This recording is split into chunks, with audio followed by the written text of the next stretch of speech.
এই সেনজি, এই মামা, আপনি কি কোনো বিপদে পড়েছেন? সমস্যা নাই, বলতে পারেন। শুনুন, আপনি কি আমাকে কিছু খাবার কিনে দিতে পারবেন? চলুন।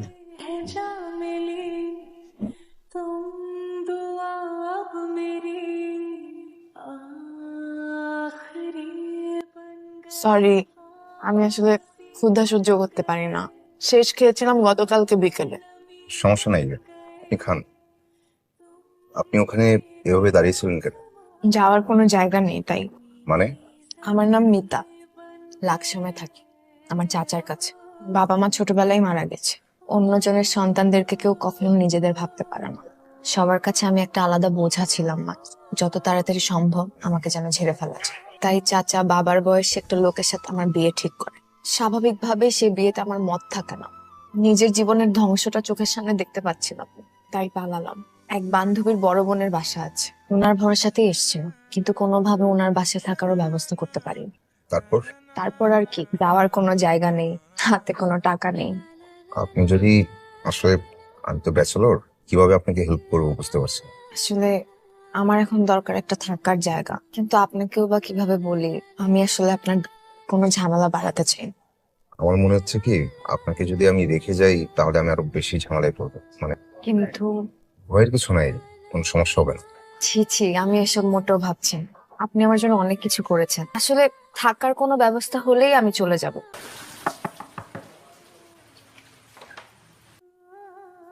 জাকির ভাই, ভাই করছেন কি? ভাবি, সালাম আলাইকুম ভাবি। আপনি হাসিব, তুমি যা ভাবতেছো তা না। ভাই হাজার নিয়ে আছে। ভাই তুমি না আসলে, আচ্ছা এখন না বুঝাই, তুমি থাকো, আমি আসবো। হ্যাঁ, সরি, আসেন আসেন।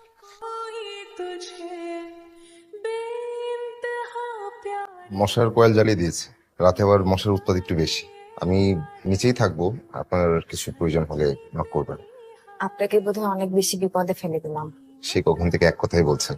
আমি এমনিতে একটু লাজুক মানুষ, আরো লজ্জা দিচ্ছেন। আপনি লাজুক?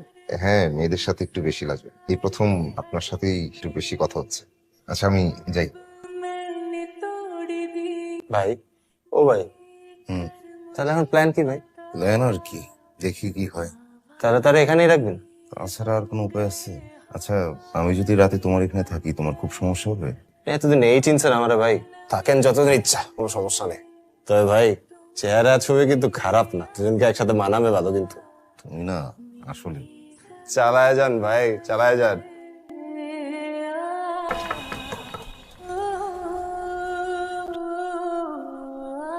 ফ্রেশ হয়েছেন? হ্যাঁ।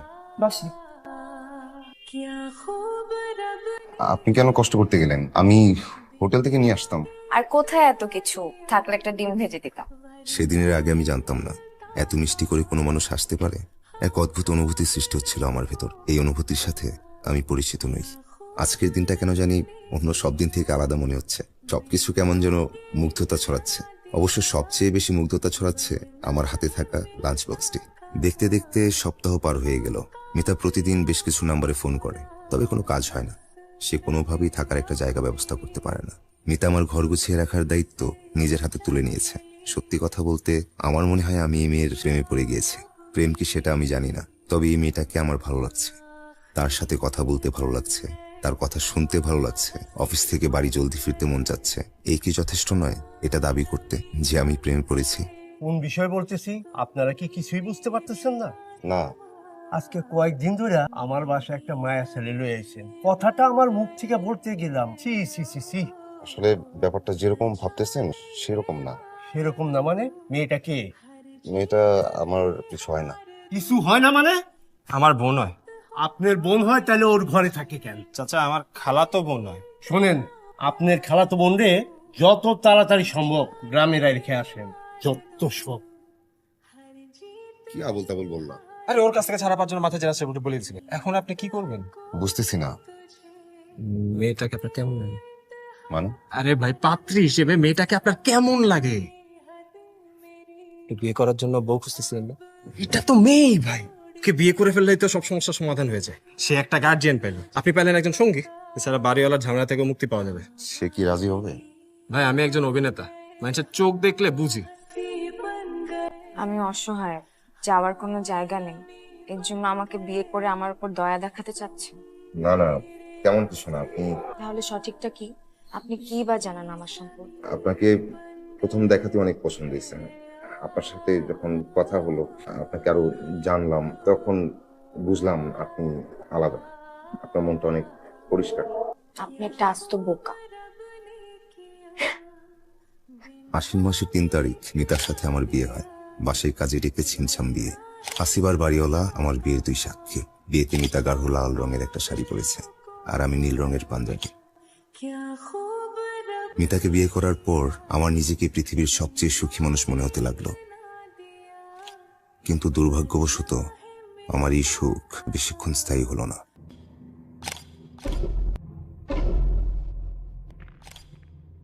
আসিফ মিতার সাথে এমন মাখামাখি করছে কেন? জাকির ভাই কেমন আছেন? এই তো মুর্শিদ ভাই, ভালো। কিন্তু আপনি কিন্তু কাজটা ঠিক করলেন না ভাই। আরে ভাই, বিয়ে শাদী করলে মানুষের একটু দাওয়াত টাওয়াত দিয়ে খাওয়ায়, আপনি ওই এক মিষ্টি খাওয়ায় পার করে দিলেন। হ্যাঁ দিব ভাই, দাওয়াত দিব। আজ পর্যন্ত আপনার বইয়ের ছবিটা কিন্তু দেখতে পারলাম না। ভাই ওই বিয়েতে আমার এক ছোট ভাই ফটোগ্রাফার ছিল, ছবিগুলো এখনো পাঠায়নি। আরে ভাই, আপনার মোবাইলে যে ছবি আছে সেটাই না দেখান। আসলে আমি তো মোবাইলে খুব একটা ছবি তুলি না, এই একটা ছবি আছে তাই। ঠিক মতো বোঝা যাচ্ছে না, তবে যেটুকু বোঝা যাচ্ছে তাতে বুঝলাম ভাবি আমাদের সাক্ষাৎ করি। জাকির ভাই, আপনি একটা কথা বলি, আপনার হচ্ছে রাজকপাল। এরকম ভ্যান্ডা মার্কা একটা চেহারা নেই, আপনি যে কিভাবে এত সুন্দর একটা বউ পাইলেন আমার না মাথায় আসতেছে না। আপনি তাহলে কাজ করেন, আমি আসি।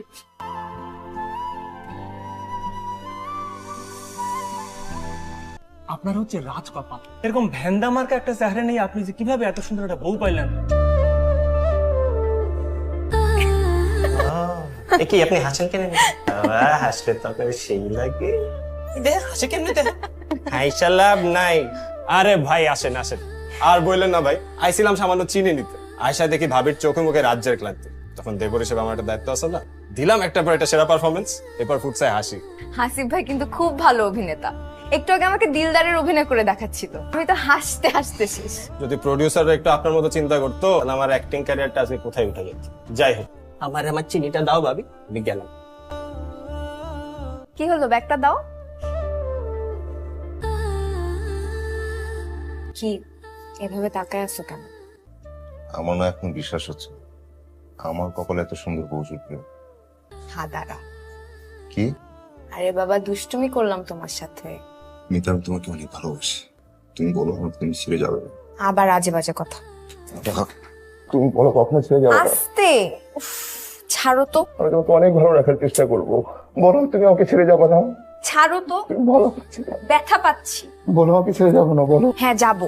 উফ, কি যে শুরু করছে। হ্যালো। মিতা, কি করছো? কিছু না, আগেও একবার কল করেছিলাম, ধরলে না যে? আমি রান্নাঘরে রান্না করছিলাম। বাসায় কেউ আছে নাকি? হ্যাঁ, হাসিফ ভাই এসেছে, রান্না করছে আমার সাথে। আচ্ছা আচ্ছা, পরে কথা বলছি, রান্না চুলায়।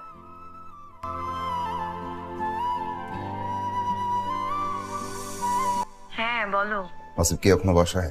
না, হাসিফ ভাই তো একটু আগেই চলে গিয়েছে। কেন? না, কিছু না। মিতা শোনো, অফিসের কিছু কাজে আজকে আমি এক কলিগের বাসায় থাকবো। কেন হঠাৎ? ও হঠাৎই কাজ পড়লো। কবে ফিরবে? কাল একবারে অফিস শেষ করে বাসায় ফিরবো। আচ্ছা, রাখি। আচ্ছা। আমার মাথায় সন্দেহ নামক যে পোকা ঢুকেছে সেটা পৃথিবীর কোনো কীটনাশক দিয়েই দমন করা সম্ভব না। কিন্তু আমার সন্দেহটা কি অমূলক? আমার মা যেভাবে আমার বাবাকে ছেড়ে চলে গিয়েছিলেন, মিতাও কি একইভাবে আমাকে ছেড়ে চলে যাবে?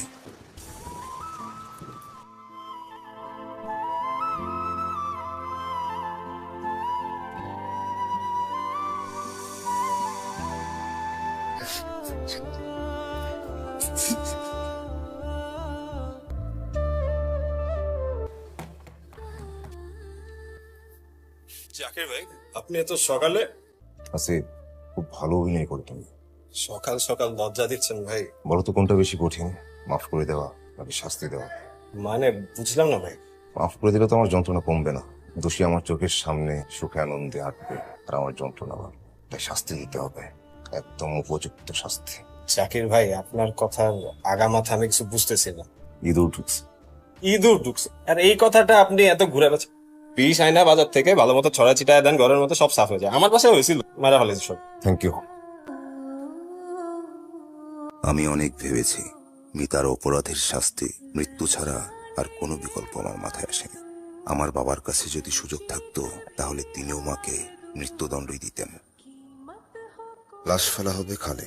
আমার বাসাটা সরু একটা গলিতে, গলি থেকে বের হলেই খাল। গাঁজাখোরদের আড্ডা হয় রাত 11টার পর। কোনো মানুষ এই গলি দিয়ে চলাচল করে না। গাঁজাখোররাও রাত 2টার পর এখানে থাকে না। এই শুনো, হাসিব ভাই আসছে, কথা বলবে। ভাই আজকে রাতে একটু শুটিং করছে আর কি, আর কালকে ভোরে চলে আসবো। 1000 খানেক টাকা যদি একটু দিতেন আর কি, কালকে দিয়ে দিব। কারো জি ভাই, অনেক ধন্যবাদ ভাই, গেলাম ভাই। সবাইকে বলতে হবে মিতা তার গ্রামের বাড়ি চলে গেছে, নিজের চাচার কাছে।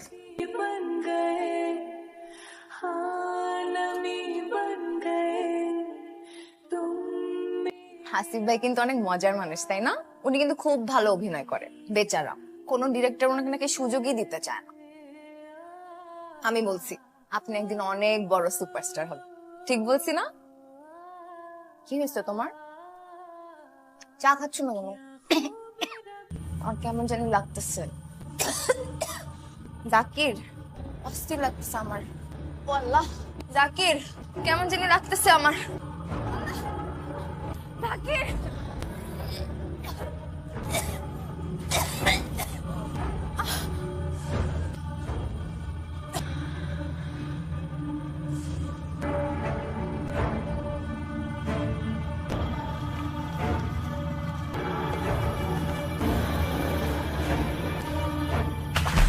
तुमसे है जा मिली तुम दुआ अब मेरी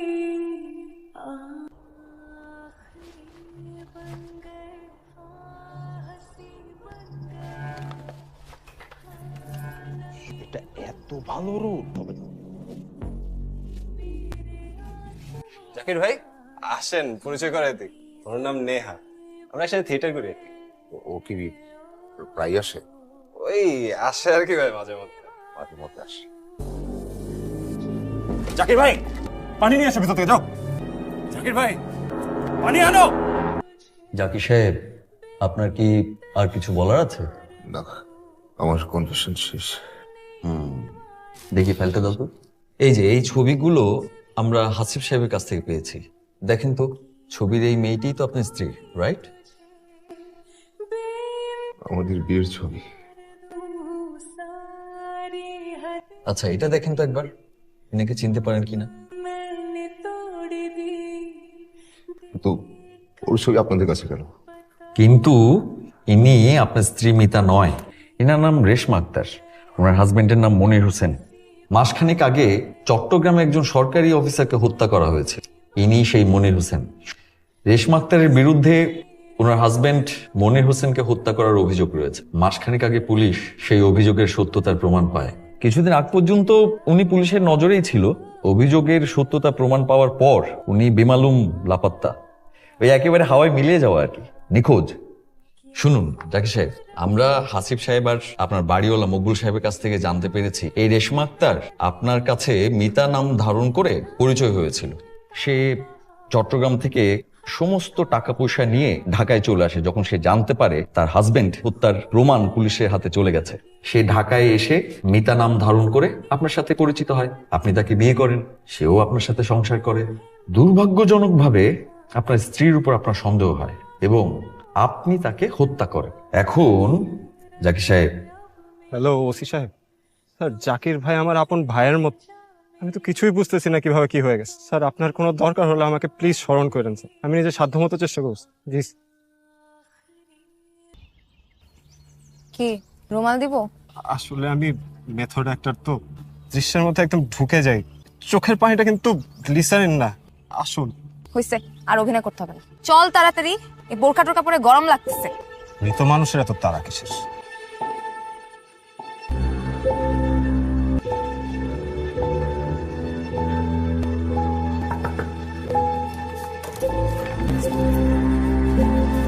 এই শুনো, হাসিব ভাই আসছে, কথা বলবে।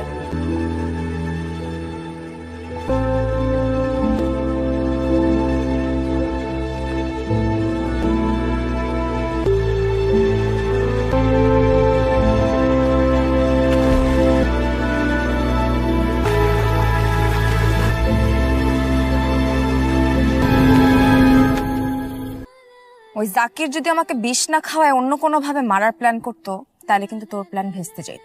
তো বড় একটা গেমে ভাগ্য আপনাকে সহায়তা না করলে আপনি কিছুই করতে পারবেন না। তোমাকে যদি খাল থেকে উঠাতে আর একটুও দেরি হতো তাহলে তোমাকে আমি বাঁচাতে পারতাম না। অবশ্য বিষের বিষয়টা আমি ওর মাথায় ঢুকিয়ে দিয়েছিলাম, যেমন দিয়েছিলাম বিয়ের ব্যাপারটা, বিশ্বাসঘাতকতার ব্যাপারটা। স্যান্ডেলের ব্যাপারটার কারণে জাকিরের মনে হয় আমাকে ভুল সন্দেহে খুন করেছে। জুতাটা কেমন লাগে দেখাতে একটু? তাহলে তো পুরো বক্সটাই তোমার। আমি যদি এই মাস্টার প্ল্যান না করতাম তাহলে টাকা এবং তোমাকে কাউকেই পেতাম না। 2 বছর ধরে লং ডিস্টেন্সে তোমার সাথে পরকিয়া, তোমার হাতে চিটাগাঙে তোমার স্বামীকে খুন করা, এই সব কষ্টগুলো বিফলে চলে যেত না। পৃথিবীর চোখে রেশমা আক্তার মৃত, এটা একবার প্রমাণ হলেই কেস অফ, তারপর আর কেউ কিছু করতে পারবে না। কিন্তু এই পুরো প্ল্যানটার জন্য মুরগি যে আমি আমার বাসাতেই পেয়ে যাবো এটা আমি কখনো ভাবিনি।